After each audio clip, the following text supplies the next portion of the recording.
jadi apa yang dia bicarakan semuanya itu tidak sesuai. Dari kami tidak ada yang meng-cancel, tapi setelah DP saya lakukan, mobilnya itu tidak datang-datang gitu, tidak kunjung datang, dan sempat sekali datang, mobilnya itu beda dari surat perjanjian gitu. Mobilnya jenis apa, Kak? Mobilnya Verifier. Di surat perjanjian mobilnya ada Alphard tahun 2020. Yang datang itu adalah Verifier tahun 2018, nggak tahu mobil siapa. Oh gitu. Terus dan mobilnya itu baru diambil dari showroom dan masih banyak itu isinya, nggak sesuai. Terus waktu Kak Denis tahu ini tuh bukan mobil dia, itu waktu kapan gitu, Kak? Ya waktu mobilnya datang lah. Mobilnya datang. Oke, untuk hubungan Kak Denis sekarang sama Kak Medina tuh kayak gimana? Menurut lo, ya kan? Ya nggak mau ngomong lah. Ngapain aku ngomong sama dia? Kalau itu sebelumnya padahal tetap komunikasi aktif ya? Nggak aktif juga sih sebenarnya, aktif banget. Cuman kalau misalkan aku lihat di story, dia suka kirimin aku foto yang disirat-sirat tangannya. Dia udah belum datang emang tadi. Belum. Tapi aku kasih lihat aja deh. Kasian gitu aku lihat dia gitu ya kan, prihatin.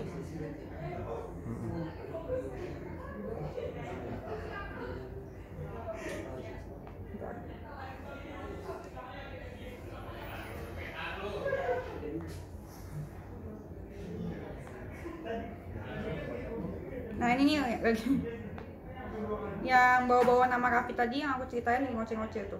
Nih gini. Jadi dia ada yang ditipu sama dia. Dia mengaku kalau dia itu adalah manajemen dari Raffi Ahmad. Namanya Mbak Kiki. Dia total ya. Jadi ya aku ceritain ya. Cerita aku mah tadi kan aku udah cerita.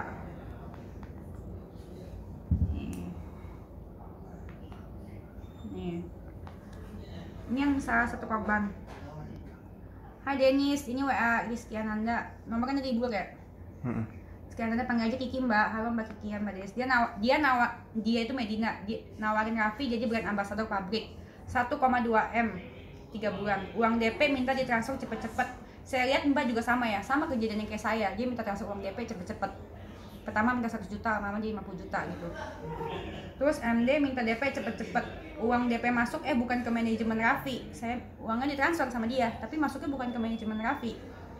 Saya minta refund, ada aja alasan. Saya harus hubungi Brimobnya lah, ambil ke RS dan lain-lain, di refund baru setengahnya. Terus semalam ini chattingan Medina sama Mbak Kiki. Karena si Mbak Kiki ini mulai menyuarakan, karena sejak saya dan sejak saya buka suara, yang lain jadi pada ikut buka suara gitu. Saya juga pernah ditipu gitu, korban-korbannya banyak bermunculan.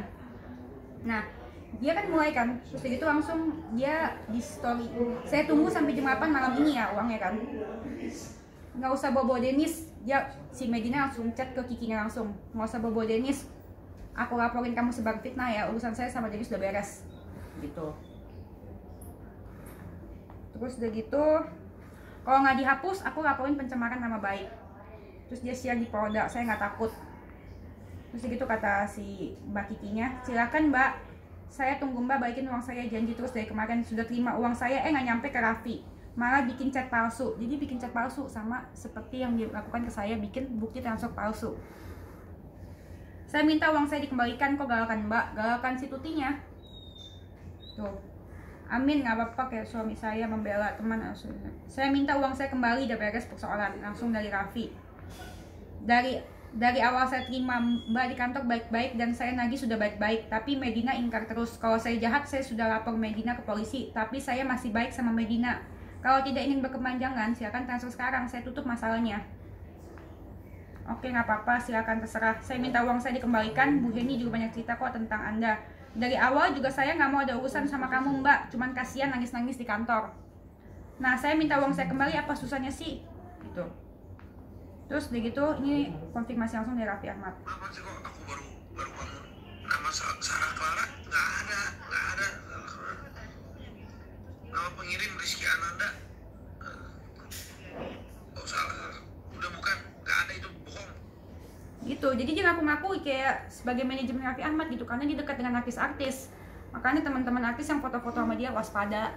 Gitu. Dia akuin gitu. Kalau Mbak Deni sendiri ngelihat Medina ini sebagai orang yang banyak banyak kasus. Iya, banyak kasus itu gimana, Mbak? Kasian sih, kasian.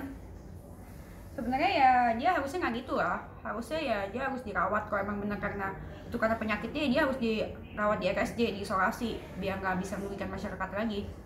Dan kalau yang kedua adalah ya dia harus dimasukin polisi, kan surat laporannya sudah banyak. Polisi itu kan pasti membela warga Indonesia, iya kan, sahabat warga Indonesia, pasti dia membela yang benar. Jadi pasti akan diproses. Saya doain ya semoga cepat. Oke, terus Karena ini kan korbannya banyak. Kalau saya yang laporin malas saya malas blok karena polisi. Kerjaan saya banyak, bunga saya laku, beneran deh. tapi duit yang dikirim itu udah kebalik terus. Oh, udah balik ke saya. Balik. Nah setelah balik itu Mbak Denis baru kan berkoar-koar di Instagram kan ya? Enggak, sebelumnya juga saya udah keluar. Udah keluar. Keluar karena dianya nggak jelas. Mau balikin apa segala macem. Tapi Mbak nggak takut gitu ntar dilaporin pencemaran nama baik, kan udah ke refund nih duitnya? Kan saya jujur apa adanya. Saya kasihan sama orang lain. Saya emang ada bilang, saya kalau misalkan dia balikin duit saya stop. Tapi saya bohong, biar dia tahu kalau saya dibohongin. Oke. Dia kan sering bohongin orang, Mas. Harus biar diberi pelajaran. Oke. Untuk Uya Kuya nih kan mempunyai masalah nih sama Medina Zain. Apakah Mbak bakal berkolaborasi, istilahnya kolaborasi untuk melaporkan ini ke pihak Aku udah suruh si Uya laporin ke si Uya tuh, sabar banget dari kemarin. Aku udah, ngapain sih sabar-sabar orang kayak gitu. Yang ada dia tuh nggak balik. Buktinya apa? Kan dijanji-janjiin. Chattingannya nanti nontonnya ada kan, chattingannya udah di-record semua. Iya. Oh, artinya udah diskusi untuk laporan balik. Ini rencananya kapan nih, Mbak? Apa? Rencana laporan? Enggak, aku udah suruh si Uya, udah lu laporin aja orang kayak gitu.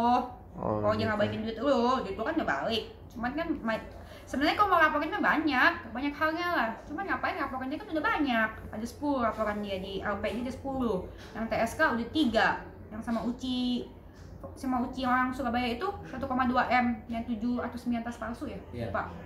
Tas. Gitu. Gitu. Ngapain aku namanya laporan dia? Oke, ini terakhir Mbak, pesan-pesan buat Medina Zain tuh apa? Ya buat Medina, semoga apa ya, nggak tahu kali ya. Menurut gua orang kayak lu pilihannya cuman 3 kali menurut gua ya. Ini menurut gua pilihannya cuma 3. Yang pertama, ya lu harus masuk penjara kayaknya, biar lu nggak merugikan masyarakat lainnya, karena kasihan masyarakat lainnya lu tipu. Dari rakyat kecil sampai rakyat tengah sampai artis juga lu tipu parah, sampai Uya balikin tuh duitnya Uya. Atau malu lu, katanya prestasinya banyak, katanya rumahnya gede, tapi masa nggak bisa balikin duit Uya 65 juta, jadi terus lu. Terus pilihan kedua, kalau emang dia tidak bisa masuk penjara karena penyakit bipolarnya itu, ya udah berarti dia harus dilarikan ke RSJ dan diisolasi menurut gua, biar dia disembuhkan dari penyakitnya itu. Nggak boleh ketemu orang. Yang ketiga, mati aja lah kalau nggak. Menurut gua, iya, karena udah merugikan orang banyak. Gimana dong kalau misalkan dia sakit tapi nggak merugikan orang, ya nggak apa-apa berkeliaran. Tapi ini ngerugiin orang, banyak yang ketipu, bukan saya dan Uya doang gitu. Dan nominalnya sendiri Mas, dengar ya, semuanya gede ya, nggak ada yang kecil ya. Ada yang kecil juga, sebagian ada yang 10 juta, cuman aku lupa ceritanya. Oh iya, Mbak, sorry, untuk uang yang ditipu dari oleh Medina Zain itu, kalau dari Mbak sendiri itu hasil dari apa sih, hasil usaha apa, hasil jualan bunga mungkin? Jual bunga lah. Mas tahu saya tukang bunga, nanya usaha apa? Oke, maksudnya dari YouTuber gitu. Iya, usaha saya ada toko bunga, ada kopi, ada YouTuber. Nah itu.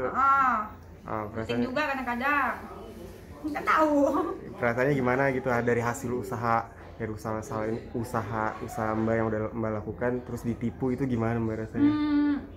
Kalau aku sih sejak aku transfer dia, aku udah tahu aku pasti kalau misalkan aku berantemin, dia pasti nggak berani sama aku. Ya benar kan, buktinya sama saya dia langsung balikin. Karena kan ada foto baby love di aku. Oke. Gitu. Siap. Ini ada tanggapan juga nih, kan katanya Kak Medina Zain sering dikawal dengan patwal gitu kan. Sementara kehidupannya kan nggak sesuai gitu. Mungkin melihatnya seperti apa kali ini? Patwal itu setahu saya untuk bisa buat jenazah juga deh. Iya kan, salah satunya bisa buat jenazah. Tapi menurut gua ini tadi bercanda ya. Tapi yang serius untuk kepada Pak Divisi Humas Polri, kepada Kepolisian Indonesia, dan semua dia dari mana sih, Bandung ya? Bandung. Tiap hari dia kan bolak-balik pakai patwal dari berarti dari Kapolda Bandung apa segala macam ya, segala macam. Nah dia bisa dapat brimob dan patwal itu kan seperti perlakuan khusus ya. Iya kan, itu dari mana dan untuk apa? Dan ini kan untuk masyarakat, untuk menjaga masyarakat dan atau untuk pejabat ya. Pejabat pun nggak semuanya pakai loh, iya kan? Pejabat pun nggak semuanya pakai. Kok dia siapa bisa gitu? Kenapa dia bisa pakai patwal dan brimob yang untuk tugasnya untuk apa? Untuk melindungi dia dari orang-orang yang dia tipu kah atau apakah? Saya bingung, saya jujur saya nanya gitu. Oke, tadi nih juga tanggapannya mungkin awal mulanya permasalahan ini kisruh melebar kemana-mana itu jadi kayak awal itu dia benar-benar mengekspresikannya sedih banget nggak sih? Iya kan, saya dikasih lihat yang nggak mungkin ada kayak voice atau apa gitu obrolan yang yang saya sih kasihan ya, saya kasihan sama dia. Yang lebih paling kasihan tuh yang dia digebukin sama Lukman, karena kakak saya juga korban KDRT. Jadi saya lihat sendiri waktu di depan mata saya kakak saya dipukulin sampai mukanya berdarah, terus saya ngeliat dan saya kasihan kayak gitu. Real akhirnya tadi ada juga Baby Love juga akhirnya berperan juga masuk ke dalam permasalahan itu seperti apa sih mungkin? Oh dia capturein ke saya. Oke. Saya nggak minta juga, dia sendiri capturein. Tapi menanggapi jadi yang buka aib dia bukan saya, diri dia sendiri, karena dia memilih untuk berantem sama saya. Sebenarnya ya kalau orang kayak aku tuh ya enak jadiin temen. Kalau lu pasti aku belain. Iya. Karena gue orangnya kalau kayak gitu, kalau sama temen pasti gue deket banget. Tapi kalau berantem sama gue ya bye bye. Karena gue nggak ada urat malunya. Emang benar gue ngomong. Tapi dari pihak netizen setelah menipu ini ada permintaan maaf nggak sih Kak? Oh enggak, dia ngancem-ngancem. Malah ngancem-ngancem. Ngancem-ngancem, lebihin saya 200.000. Saya langsung balikin duit 200.000-nya. Saya bilang tidak mau, duit itu duit haram. Gitu. Tapi awal akhir muncul si Baby Love ini sebenarnya ada peran apa sih antara Baby Love dan Medina ini, kayak ada hubungan atau gimana sih melihatnya Kak Denis? Oh ya kan video call tiap hari. Video call tiap hari. Terus pernah ya waktu dia lagi podcast ya, dia podcast di sini kan, dia pernah hampir mau podcast sama aku sehari sebelumnya tapi nggak jadi, dia kesini mabuk banget ya, terus dijemput sama Baby Love-nya disuruh pulang katanya. Akhirnya yang berperan membayar uang itu Baby Love ke Kak Denis? Nggak tahu, tapi yang bayar nggak tahu jelas karena yang terimanya atas nama rekeningnya dari Medina itu. Berarti kakak udah sempat ketemu dong sama Baby Love-nya ini? Oh belum. Dijemput? Belum. Oh itu kan. Aku nggak mau keluar, males banget ngapain jam 12 malam, orang janji podcastnya jam berapa? 6 ya? Jadinya sore jam 6 atau jam 5 gitu, dia datang jam 12 malam dong. Aku lagi tidur, digedor-gedor, itu loh. Resikonya banyak ngundang dia tuh. Udah rugi bandar deh pokoknya, AdSense cuma 170.000 dapatnya. Jadi buat youtuber yang mengundang dia mikirlah 10 kali ya. Karena rugi bandar, bayar gaji karyawan gue aja lebih mahal. Gue rugi ada kali 4 juta ada kali rugi undang dia. Gitu. Jangan mau undang dia. Bukannya mutusin rezeki orang, gue kasihan sama youtuber yang undang dia. Karena ada risiko ketepa ODGJ-nya itu loh. Kasihan karyawan gue yang ngedit itu, dengerin suaranya yang tiap hari tiap ngomong beda-beda ya kan ya, tanggapannya ya kan beda-beda. Kasihan loh, hampir gila loh dia. Tapi kenapa akhirnya Kak Denis pengen berurusan jual beli mobil kok ke Medina gitu? Ya kan saya kan dia bilang sama dia, saya mah nggak mau beli mobil. Orang kan lagi mau beli rumah, kan aku bilang juga sama dia lagi mau beli rumah. Jadi gue nggak mau beli mobil cong. Tapi dia tuh ketambah aja, nanti tuh ketambah aja. Yang aku dengar kan, yang aku tangkap dia tuh lagi BU banget. BU banget. Jadi kan suruh transfer cepet-cepet, dan dia lagi di rumah sakit waktu itu. Dan dia besar-besar tangannya itu. Jadi aku tangkap duitnya itu untuk dia mau ngomong sama aku buat keluar rumah sakit tapi nggak enak. Ini gengsi kan mungkin kan. Jadi ya udah. Sebenarnya aku nggak pengen amat, kan aku udah bilang nih, kelihatan jelas kan. Gue lagi mau beli rumah cong. Gitu. Jadi memang di balik permasalahan ini banyak drama dari Medina akhirnya dibeset-beset itu yang membuat kisruh itu ya. Iya, jadi dan bukan dengar kayak katanya ya. Ini saya belum tahu pasti karena aku dengarnya juga dari orang, bukan dari masih belum lihat buktinya. Kan yang dia dipukulin Lukman itu kata dia, tapi ternyata katanya dia suka benturin dirinya sendiri ke tembok. Iya. Ini saya belum lihat buktinya tapi katanya yang saya dengar. Jadi artinya itu Mbak Denis beli mobil ini dia kan bilang sama saya kan dipukulin kan sama Lukman kan. Yang saya dengar katanya dia suka benturin dirinya sendiri ke tembok, terus visum, terus gitu. Katanya emang benar kamu mukulin? Enggak. Gitu. Jadi mah sebenarnya beli mobil juga karena tergerak hati nurani Mbak Denis ya untuk membantu Medina. Iya, cepet-cepet DP ya untuk itu. gitu. Nggak butuh-butuh amat apa buat apa. Iya, Ini kan antar bunga kan udah ada Grand iya benar. Heeh. Gitu. Seandainya apa? dipertemukan nih Kak Denis dan Medina, mungkin dalam face to face gitu, mungkin apa sikap pertama yang bakal lo lakukan ke Medina langsung? Belum tahu karena aku orangnya spontan, tergantung mood-moodan sih aku orangnya. Doa aja dia. Ya buat apa juga buat apa? Aku kan tinggal sendiri. Iya. Ya, aku sendiri cukup begitu. Kalau bawa sebenarnya nggak butuh-butuh amat. Yang aku butuhkan sekarang rumah. Aku kemarin masih ada rumah. Kalau kalian lihat nonton di story aku apa segala macem, gitu. Udah mau DP rumah. Doain ya. Oke, amin. Nah terakhir juga Kak Denis, mungkin ada penobatan khusus nggak buat Medina khususnya dia sebagai orang apa yang lo pengen ucapin ke Medina adalah Tuti, tukang tipu, dan dia itu nipunya tuh penipu berencana. Benar, semuanya tuh direncanakan sama dia, dan kerjaan dia tuh udah gali lubang tutup lubang. Jadi makanin uang DP orang-orang seperti yang dilihat di, nanti lengkapnya kamu lihat di apa? di video ada. Nanti lengkapnya lu lihat sendiri deh ya. Pegel gue ngomong, gue mau ngerokok. Ada pokoknya. Oke. Gitu semuanya. Oke, terima kasih Kak Oke, Denis. sama-sama.